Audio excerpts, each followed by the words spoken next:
The golden chalice in Emperor Kangxi's trembling hands contained more than ceremonial wine as he gazed across the sea of 3,000 kneeling women who would soon learn that their selection as imperial concubines was actually a death sentence disguised as honor.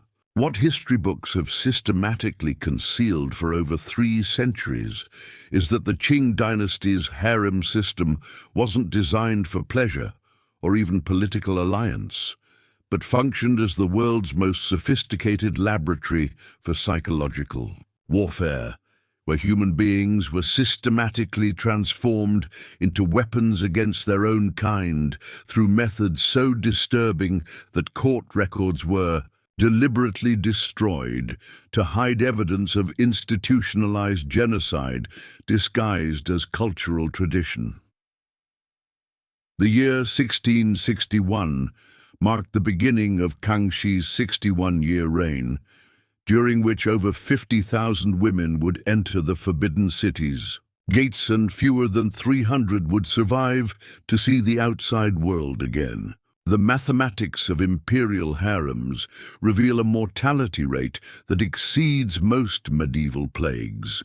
Yet these deaths were carefully orchestrated rather than accidental, serving specific political and psychological purposes that extended far beyond the palace walls.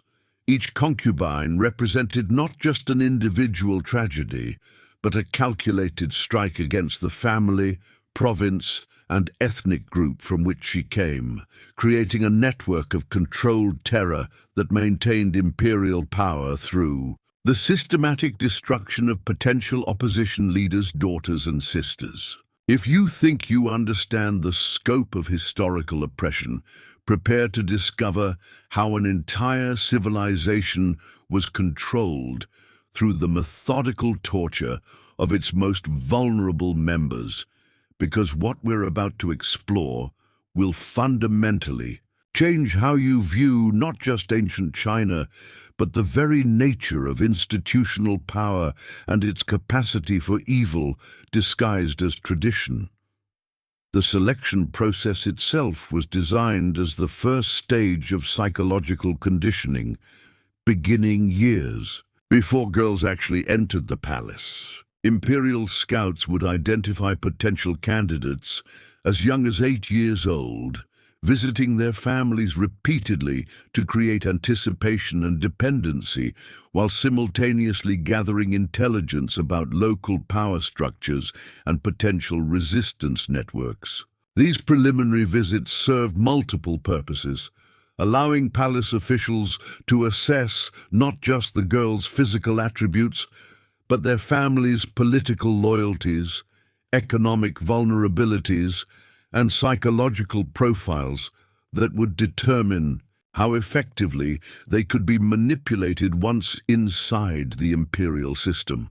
The famous beauty contests that supposedly determined harem membership were actually elaborate psychological experiments designed to identify which personality types would prove most useful for different aspects of imperial control. Officials weren't looking for the most beautiful women, but for those who displayed specific combinations of intelligence, desperation, and moral flexibility that could be weaponized against other palace inhabitants. The contests themselves involved psychological torture disguised as competition, where participants were forced to betray friends, demonstrate cruelty toward servants, and participate in increasingly degrading performances that served as both entertainment for palace officials and conditioning exercises for the participants.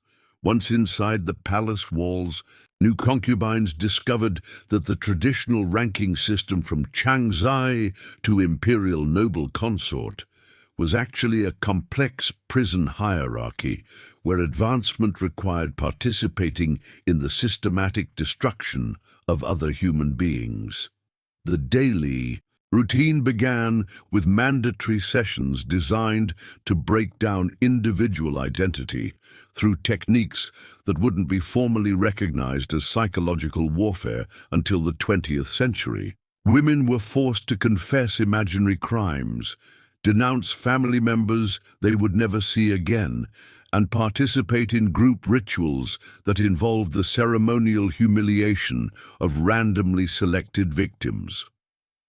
The emperor's personal involvement in these activities revealed the true purpose of the harem system as a training ground for psychological warfare techniques that would later be applied throughout the empire.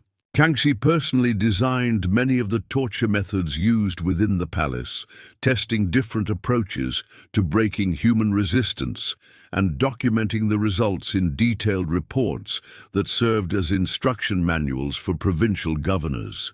Dealing with rebellious populations, the concubines weren't just victims, but unwilling test subjects in experiments designed to perfect methods of population control through terror.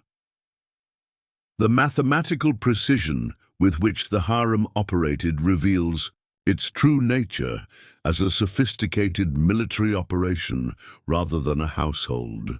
Palace records show exact quotas for different types of deaths, carefully maintained ratios between ethnic groups to prevent any single population from gaining influence, and detailed tracking systems that monitored the psychological development of each concubine through her transformation from human being to imperial weapon. The famous imperial favorites weren't women who had won the emperor's love, but those who had proven most effective at inflicting psychological damage on their fellow prisoners while maintaining the appearance of loyalty and devotion. Medical experiments conducted within the harem pushed the boundaries of human endurance, while serving as research for biological warfare techniques that could be deployed against enemy populations. Palace physicians tested various poisons, disease agents, and surgical procedures on concubines, documenting the results in treatises that were later distributed to military commanders facing siege situations or dealing with captured populations. The systematic nature of these experiments, involving careful control groups and detailed documentation of symptoms, reveals a level of scientific methodology applied to human suffering that rivals modern atrocities. The breeding programs within the harem served purposes far more sinister than producing imperial heirs, functioning instead as genetic experiments designed to create populations with specific psychological and physical characteristics suited for different types of imperial service. Children born to concubines were immediately classified according to detailed criteria that determined their future roles within the imperial machine, with most facing fates that made their mother's suffering seem merciful by comparison. Boys who showed signs of intelligence were eliminated as potential threats, while girls were subjected to conditioning programs designed to create the next generation of imperial enforcers. The seasonal purges that occurred within the harem weren't random violence, but carefully planned operations designed to maintain optimal psychological pressure among survivors, while eliminating those who had developed too much resistance or solidarity with other prisoners.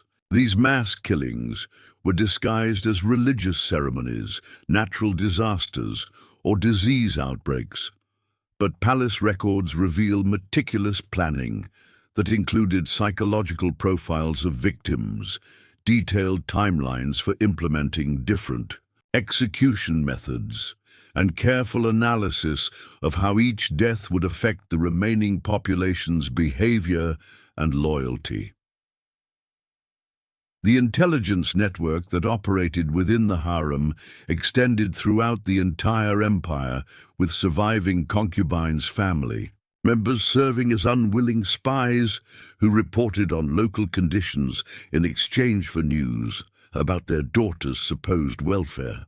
This created a surveillance system that reached into every village and household, allowing imperial authorities to identify potential threats decades before they could develop into actual rebellion. The systematic nature of this network, involving millions of people across the empire, reveals the harem system as the central nervous system of a totalitarian state that controlled its population through the methodical torture of their female relatives. When you consider how these historical methods of control through gender-based violence continue to influence modern political systems, it becomes crucial to understand these patterns so we can recognize and resist them today.